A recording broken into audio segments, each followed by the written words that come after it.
Pretty excited. These little guys showed up in the mail yesterday. Look forward to putting those on and sharing my multi-month gas can adventure dilemma. But first, I've got to go out and do some calibrating on the mill. We were making really great progress last night, and I really thought we were going to get one more 8x10 beam done. And it didn't happen because the mill head, or the beds, are miscalibrated. Looks like you got a little bit of rain overnight, a little bit of moisture in the air, although it's clear as heck right now. Also, our belts and everything showed up yesterday for the Wood-Mizer. I'm gonna spend a little time this morning. Gotta take this blade off. These belts come off pretty easy, but this drive belt, I've gotta take this guy off and take the spring out, and then that whole assembly should slide off. And then I can get this drive belt out of here. And then I got to retension that and get that all assembled. It'll make me feel a lot better about running this mill pretty hard. We've got a backup now too, which is super helpful. Got to make sure the baby monitor's turned on. Not sure how those ended up down there. Must have been after dark. With these colder mornings, I've been just kind of firing everything up, letting it warm up. Puts a lot less wear and tear on things. Oh. Need to get the key. Oof, barely. I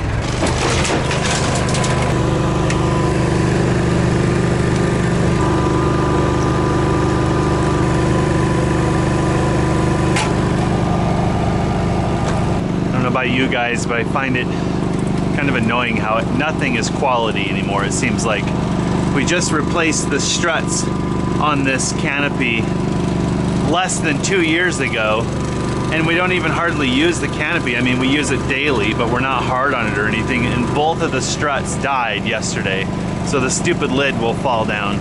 So we had to buy new ones, and they're not any cheaper than they were 2 years ago, so just keep burning money on things that don't really last. I think a lot of times our workstations kind of look disorganized, and we use the truck kind of as like our shed because we're trying to build a permanent shed. But we tend to keep whatever tools we're using at the moment kind of all in one place instead of having to get them out every single day and dig through all the toolboxes and stuff. If we had a work trailer, of course that'd be better, but it's nice to be able just to grab all my tools from one spot and head to work. Of course, everything does have a permanent home, so that's nice. When we're done using it all, we put it away, but I can grab all my stuff and off to work I go.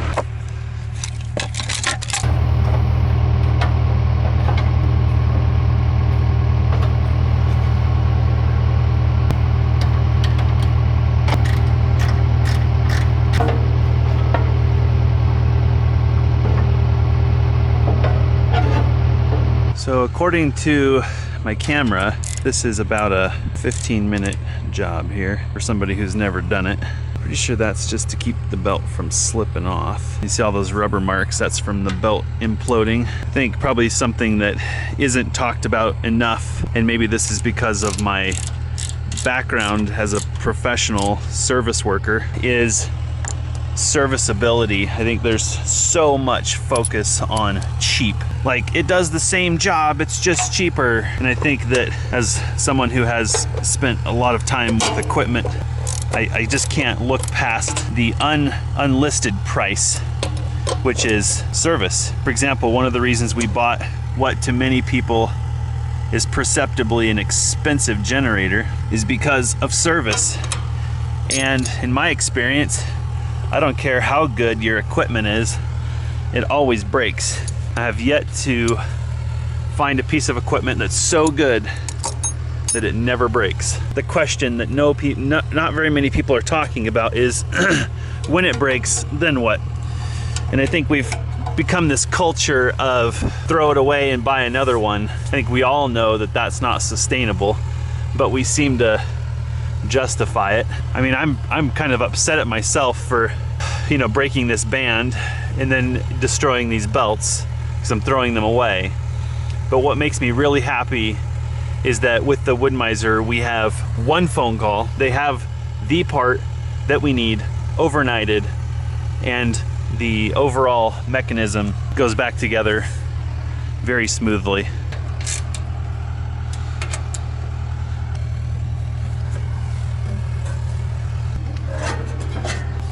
this one had too much damage or not. I think I'm gonna keep running this one and keep a backup. It's probably the extent of the damage right there. It looks pretty good. I had them send an extra drive belt too. Thought I had them send more of these belts. I might have them send a couple more just to keep them on hand. Just, it's not something that should wear out. I think those belts are rated at, if not several hundred, it's over 1,000 hours. But so you can see that this is a double V belt. Oh wow. So right here it got cut by the blade. And so all of these plies, I believe is what they're called, let go. And actually the main drive belt had also let go. And I think stuff like this, I mean, these sawmills, if you expect them to produce an incredible finish, everything really has to be running smoothly. So I'm shocked that this belt didn't cause like a wavy cut or anything.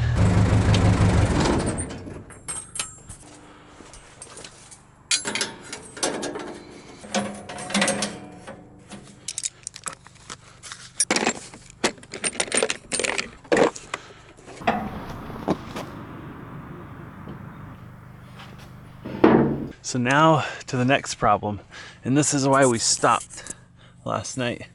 You can see, hopefully, underneath there's about 1/8 of an inch gap, and down there's about 1/8, and it's sitting on that end and on this end.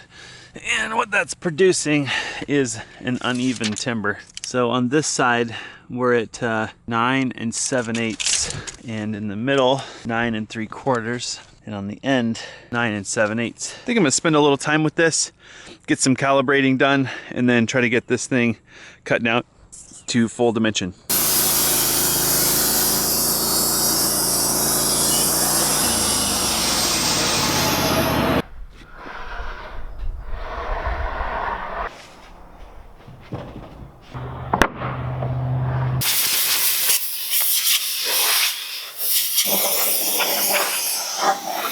Wah, wah, wah, wah. Shall I bring some hot breakfast out with me? Ooh, that sounds amazing. 10 1/4, 10 1/4, 10 1/4.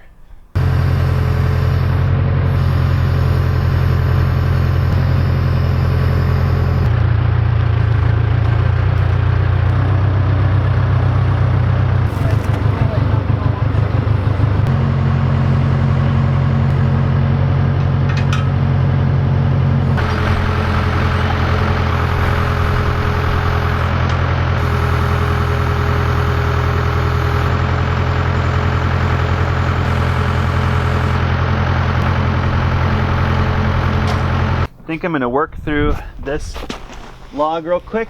I'm pretty sure I know what I'm gonna get out of it, which is an 8x8 post. The size of the knots, really just not something I really wanna have in a top plate or any kind of beam. And then we need to gas up the backhoe and kind of top everything off. So it's a great time to talk about gas cans. This is not new knowledge, so I'm not trying to change the world here. I'm not trying to be the first ever. I've been trying to find the balance. I think that's a good word, compromise, because I have found replacement gas spouts that look like this, and they're basically a full throttle spout. They have no limiting device at all. You pop the cap and it flows fast. So fast is good, but sometimes you don't want fast. For example, with our generator, we try to be more careful because it's very easy to overflow.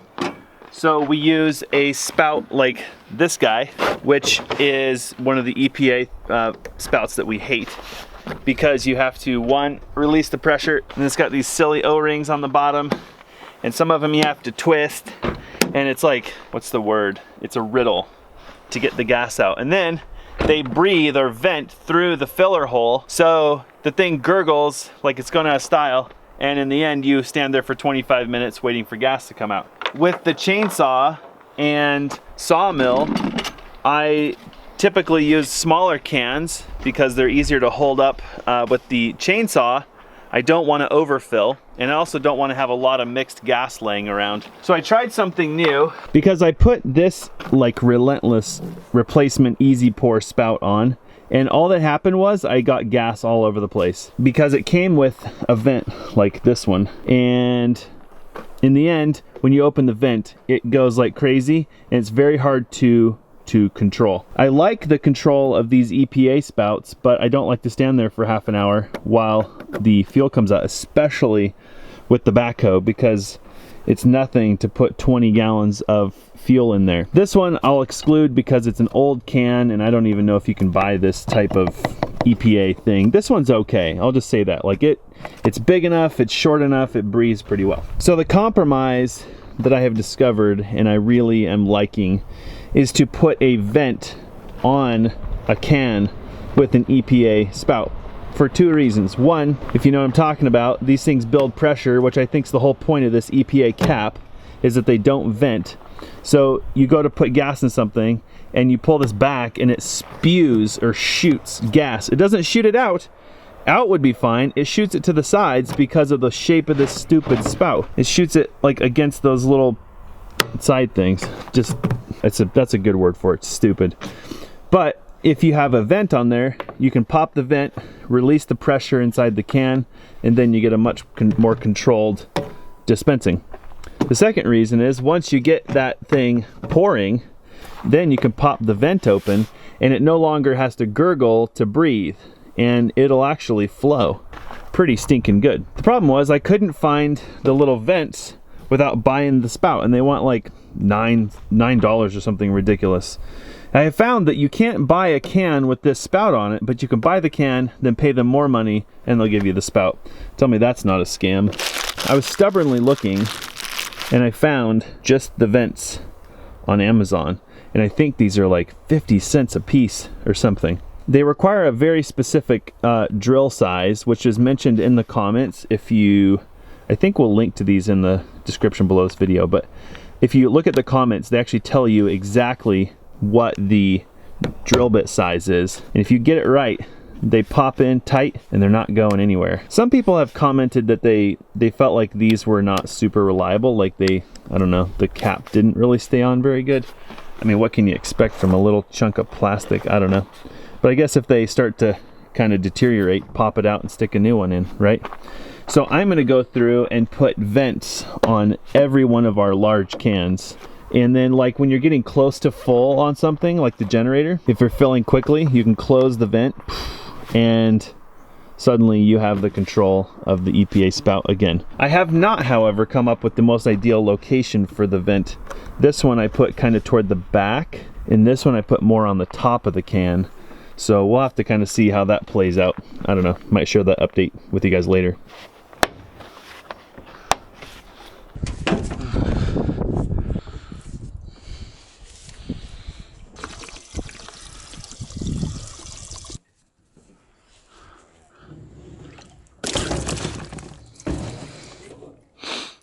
Ask me why I don't like this spout. Easy spout, it says.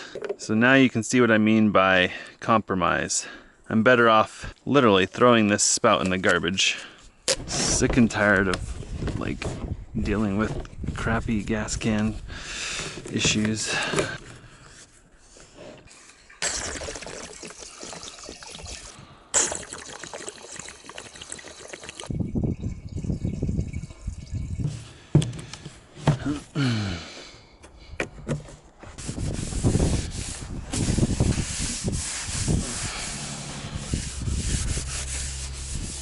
I just wanted to make a comment that Easy Flow gas spout's anything but total piece of junk. Take that, EPA. Nice work in solving whatever problem you solved. You probably have been complicit in thousands of gallons of gasoline spilled all over the world. Trophy for you guys. All right, I think Alyssa's setting up for firewood, and we've got to get some of this overrun out of here so I got some room to work. And then back to sawmilling. Holy cow. Remember this? I don't know if I love you lifting all this stuff up here. It's green and it's freaking heavy. I don't mind little scraps, but that stuff I'm not. I don't know. Let's find a better way. So this stuff I'm gonna run to the mill and just cut it in half. So that'll make pieces like that, you know, then there's no splitting. It'll go right in a wood stove. You don't have to sit there and process it even more. I don't even know where to put this stuff. Like, we don't have room right now. I wanted to put it back there, but we can't get the backhoe back there. I don't really want to put it in the way of the sewer. To make a big pile against the hill. I mean, we shouldn't be driving over here anyway, because that's all the septic stuff. Yeah. So basically over there where those rocks are, try to keep it out of the way. It's gonna be more out of the way than this. Sounds like a plan.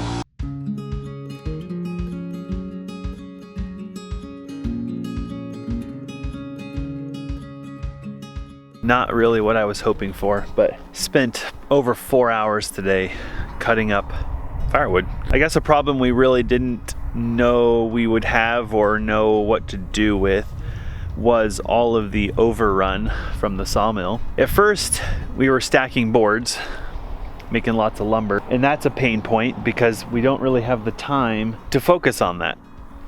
So we just keep stacking it, and at some point here I'm gonna have to do something with that stuff. Problem is, when you make lumber, you get a lot of this, which is like 85% bark. And it's every conceivable shape. It's wide, thick, short, skinny, just a mess. This was like deja vu for Alyssa and I, because 2 years ago when we got to our property, we had no firewood, and a neighbor had actually timber framed, and they had a mountain of these mill ends, and we cut that up and we used that for firewood for our first year, and it sucked because it had so much bark and it was so wet from just being stacked like you see it right now. We made it through the winter. Thankfully, it was a really easy winter. It was like 6 weeks of snow, not a big deal. What we realized, if you spend too long trying to nickel dime every tree, you'll get no work done and you'll end up with a ton of material that you can't use for anything. So I started being more aggressive, picking a timber that I want out of a tree and just going after that timber and not worrying about anything else. And that made production go through the roof. The problem is, we're now making this. We're making these huge slabs, but at this point, we feel like this is actually the better route because that's firewood. That's good looking, no messing around, heat the hot tub, heat your house, heat the garage, heat anything, firewood. We don't really need firewood right now though, so it sucks. But I think we have to stay focused. We've said before in these other videos that we just don't have the luxury of time. And I think if we did, we probably would try to focus more on getting usable lumber. I've decided to focus on boards that are already pretty much four-sided.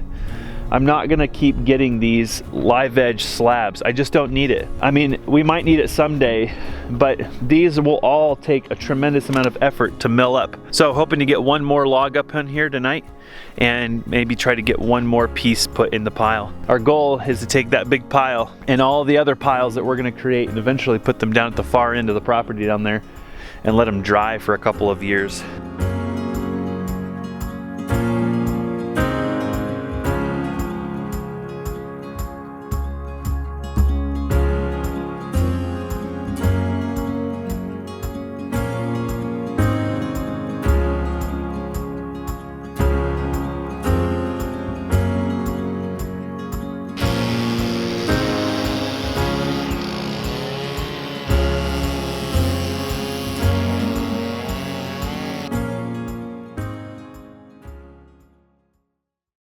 Look what we got yesterday.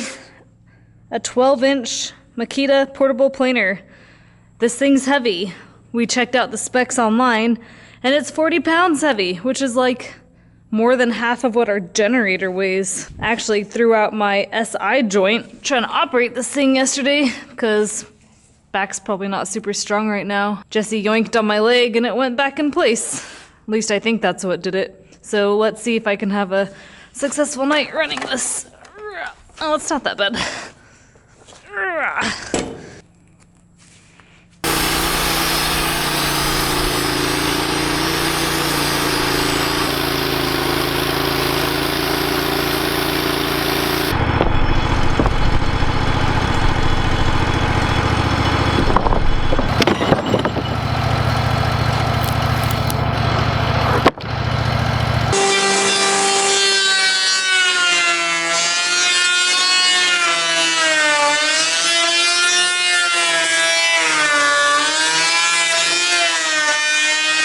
So we've been out here trying to troubleshoot planing and try to get a better feel. Alyssa's been kind of doing a trial run on this test dummy of a floor joist. I think she's doing a fantastic job. We definitely need to be either working by work lights or we need to work during the daylight hours just so we can keep an eye on the planer.